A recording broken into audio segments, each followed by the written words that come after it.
Welcome to the Sportsman's Voice Roundup, your weekly look at conservation and sporting community news happening across the nation and on the Hill. Thanks for tuning in. This is the TSV Roundup.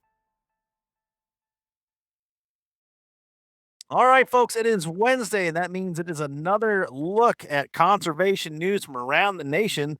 This TSV Roundup is for the week of February 23rd, 2026. I got to start the show off because I will admit we are recording this a couple days early from the drop. USA hockey. Holy smokes. I'm still high off of the adrenaline rush from the women's team and the men's team just absolutely dominating.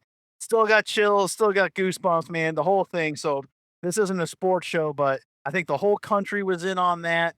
Completely united, a completely nonpartisan issue, just like our issue. See the tie-in there, ladies and gentlemen. That's what we do here.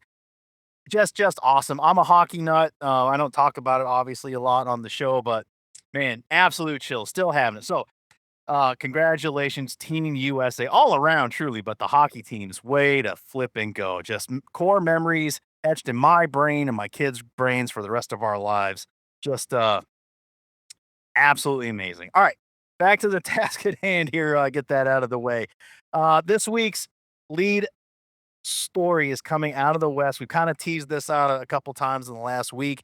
Marie Newmiller is joining us. We are going to talk about IP 28, that abomination of a potential uh, ballot initiative, more ballot box biology. And this one is just, it is garbage all throughout. So we'll catch up with Marie here in a minute. Some of the other headlines from around the country.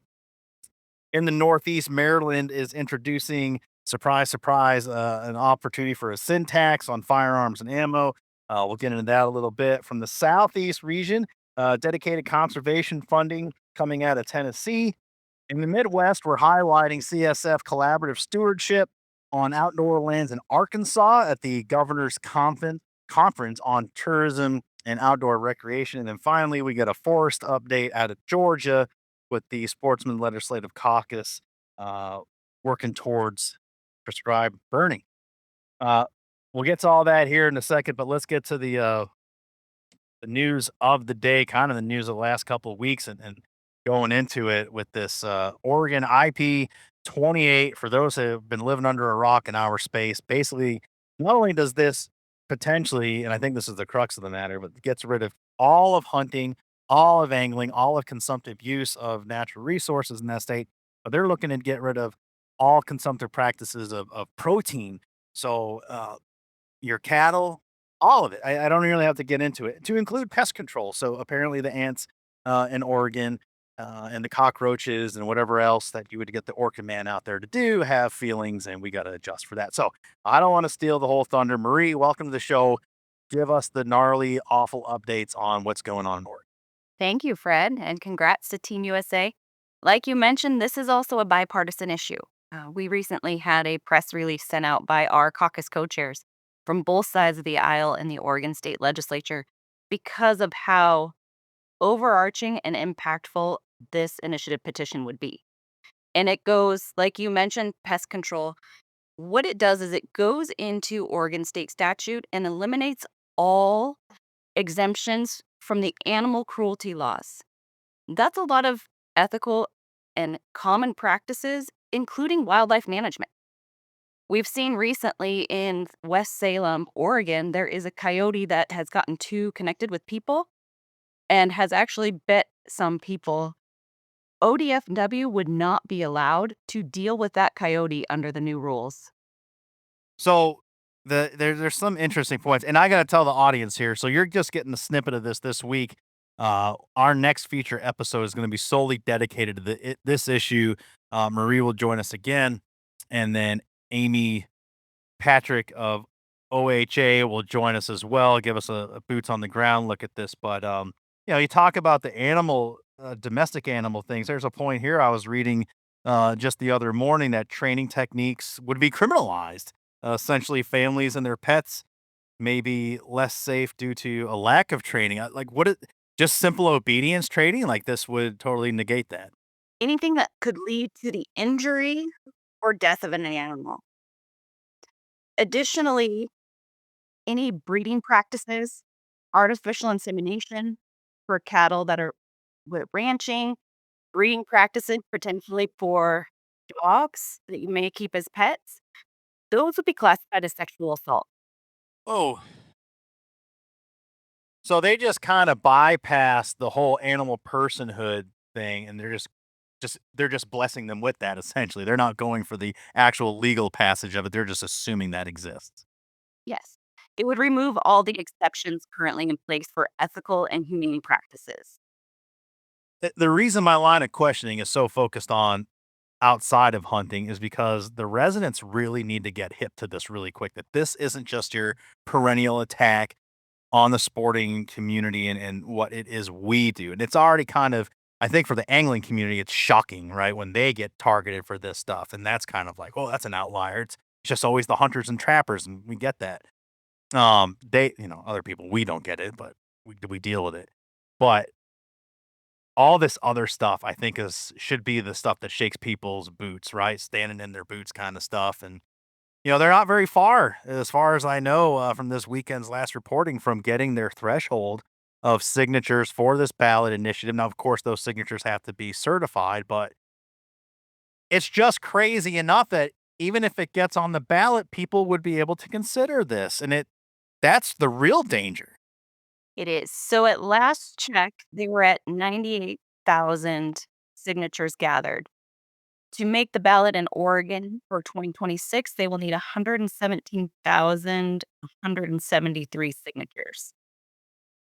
So they are close. Now, those signatures do have to be certified. So we anticipate they need more than the actual 117,000. But they have until July 2nd to finish gathering those signatures. And at the end of each month, they've been putting in about 8 to 10,000 signatures. So we should see another batch dropping this week, And when is the deadline for those signatures? July 2nd, Okay. 2026. So they still have a few months left.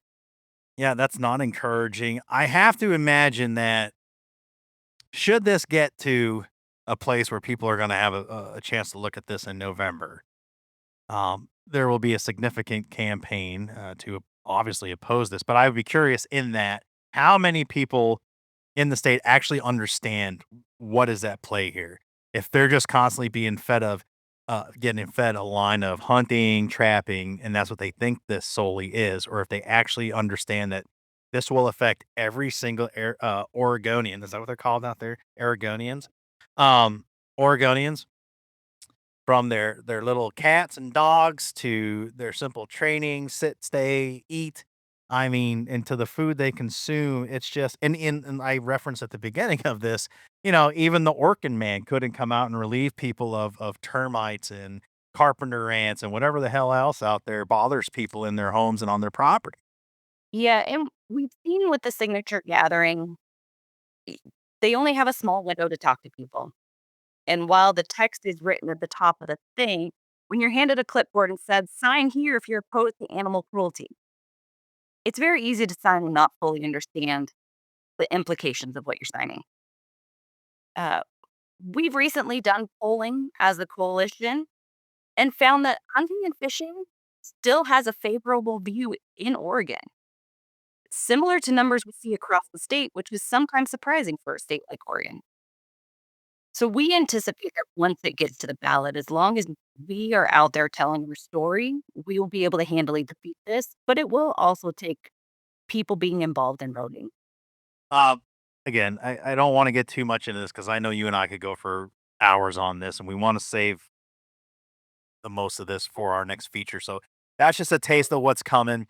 You and I were talking the other day, and again, we'll get into this on the next show, but I have to imagine from my experience as being a commissioner in the state of New Hampshire, for my county, I think people just throw the most crazy stuff at the wall just to see what sticks, and then they negotiate down to what is really at the heart of the matter. And again, I've heard some crazy stuff, and really, again, it's just let's just get the worst scenario out there, and they'll just settle for what's the least invasive, or the least the worst, the less negative effect. That's what I'm trying to say. And this is all just garbage. The whole thing's garbage, and I don't think we entertain this at all. But we don't really have control over the signatures until they either get them or don't. Yes, and one of the things we've seen in news, news reports from the proponents for this bill is that they know it won't pass, or they anticipate it won't pass if it makes the ballot in November. But their intention is to keep bringing this year after year to bring the conversation forward, normalize the conversation until the the mindset shifts and this starts to pass in every state is their ultimate goal. So while they may be willing to negotiate, I think there's also a long-term plan here that we need to be aware of and make sure we're sharing our story. And all the more reason for our community to really get their stuff together and act like the opposition. They've always been in lockstep, no matter what the issue, whether it's rolling back squirrel seasons because of their breeding period, to banning any sort of consumptive use of beavers because they do everything great and cause no harm or damage on the land, to all the rest of it. It's just we got to get behind it. It's have one single voice, fight the battles, win the war. The internal squabbling that we have is just it's counterproductive, and it's why we can't have nice things, and why, like you said, this stuff comes up perennially and becomes normalized in that sense. And we got to fight it back with one voice. Marie, we're gonna leave it there. I appreciate your time. Gone a little longer than expected. Again, just very passionate, both of us, about this topic and just the ridiculousness of it. And like I said, future episode in the coming days to look forward to. We'll really unpack all this. Thank you. All right, we'll see you soon. Thanks again to Marie for coming on and sharing her reporting and what's going on there in Oregon. Like I said, we will get to the feature episode coming up that will drop on March 5th.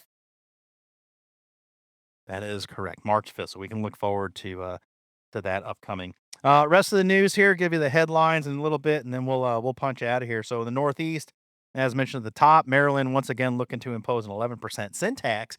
Two bills you want to keep your eye on there in Maryland and get active on. House Bill 197, Senate Bill 118. Again, that's an 11% sales tax, sin tax rather. They're looking to impose already on firearms and ammunition that already have that 10 to 11% manufacturer level tax for Pittman Robinson. This would go once again to fund these air finger quote gun violence programs. We've talked about this on the program many times before. Completely discriminatory against folks that purchase firearm platforms, ammunition. We're the only ones paying for this stuff. And I think another question goes to, that I don't think we've explored, is what's the oversight mechanism on that? Where does this fund really go? And I think we'd have to look at any case studies where that's been done, and follow the money on that. But Maryland, you got another bad one, and we'll follow up on it. In the Southeast, a couple bills you want to pay attention to that is dedicated to conservation funding: Senate Bill 2572 and House Bill 2583. So these two bills would establish, like I said, the Tennessee Outdoor Stewardship Trust Fund. Monies dispersed from the fund to counties, municipalities, state agencies, and non-governmental entities could be used for the following: improvement of state park outdoor recreation features, restoration or enhancement of privately owned agricultural lands and forests that support conservation of soil, water, fish habitat, and wildlife resources, acquisition and to acquire and improve access to public lands and waters used for outdoor recreation, restoration or enhancement of wetlands, native forests, grasslands, and other habitats, and to acquire areas of clean water, wildlife hunting, fishing, or military installations buffering for outdoor recreation. Golly days, that's a lot. So there in Tennessee, got looks like a good opportunity to continue to improve upon what you have. Over in the Midwest, as this program is dropping, we're a couple days removed from this, but our own Ken Keene is in Arkansas, highlighting the work. CSF is highlighting collaborative stewardship on shared outdoor lands at the Arkansas Governor's Conference on Tourism and Outdoor Recreation. The session, different uses on one outdoors bridging recreation communities, focused on fostering collaboration between consumptive and non-consumptive users of public lands. Certainly an interesting idea there. We'll look forward to follow-up reporting from Ken. It'll be cool to see what came out of that. All right, and wrapping up this update from Forestry, from Director of Forestry, John Cole Glazier. Article gets into this is probably a positive here. The Georgia Sportsman's Caucus, Legislative Sportsman's Caucus, leads an effort to facilitate prescribed burning in Georgia. Kind of got into that last week. Obviously, the benefits of that and the education that needs to go with prescribed burning, but having hunted on some of that land in Georgia, in the Atlanta area, certainly there's a good opportunity for habitat management with that prescribed fire burning and clearing some of those stands floors. So go to the website, check out all the articles for the free TSV, register while you're there. Again, it's free. Just pop that email in there, congressionalsportsman.org, congressionalsportsman.org. Sign up for the free resources. Again, all of our position papers, our issue briefs are up there. Huge catalog.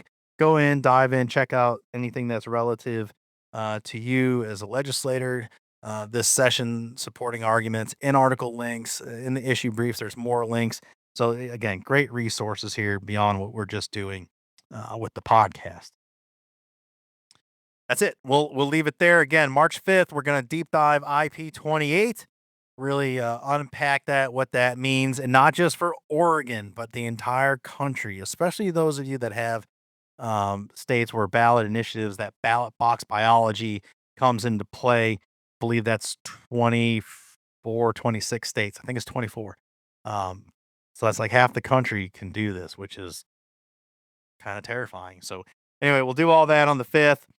We'll leave it there. As always, CSF is your inside connection to outdoor legislation. Have a great week. We'll see you next time. So long. Thanks for joining us on this edition of the Sportsman's Voice podcast. Ladies and gentlemen, your support is crucial, and you can help us out right now by leaving a review, filling in those 5 stars where available, sharing this episode with friends and family, and engaging with us socially.